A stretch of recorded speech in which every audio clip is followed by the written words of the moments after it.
です。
そうですね、やっぱね、いろんな人の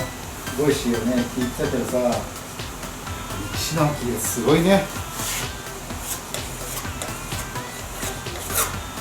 芸人っていうステージを踏んできたからこそだな、これ。あれはすごい。寝起きであんだけ喋れるかっていうね。びっくりする。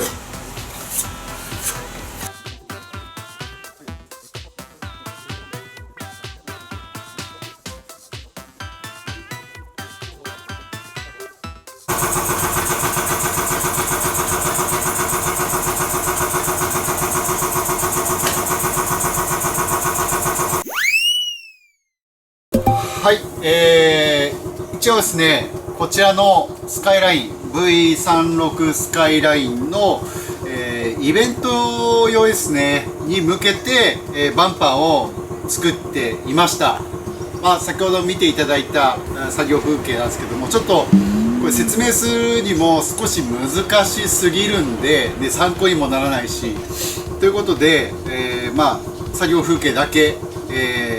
撮らせていただきました。で、これは一応イベント用として作っているんですけども、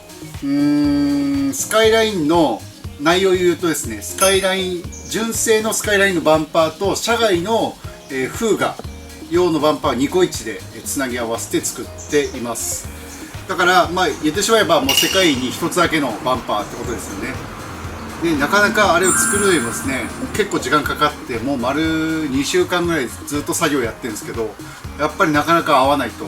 サイズ感も微妙になんか合わなかったし、あともう形状ですよね。形状合わせるのが非常に難しいんですけど、まあ、そういうところを少しずつ調整しながら、ようやく、見ていただいたサーフェイサーまで、たどり着くことができました。ちょっと完成をお見せすることができるかどうかちょっと微妙なんですけども、まだ終わってないんでね。ということで、まあ、そんなこともやっていますよっていう動画でございました。で、まあ、こちらの車若干車高が低く見えますけども、まあ、これは完全に目の錯覚ですね。エアサス車なんですが、今はなんか地面が隆起してるかなんかで低く見えます。はい。でこれもタイヤがなんかはみ出してるように見えるんですが、これも多分カメラのレンズがね湾曲しててそういう風に見えてるだけだと思うので、まあ、気にせずちょっとまああんまり、そこら辺は見逃していただけると嬉しいです。今回はこれで以上です。グッドボタン、チャンネル登録、各 SNS のフォローもよろしくお願いいたします。それではまた、次の動画でお会いしましょう。バイ。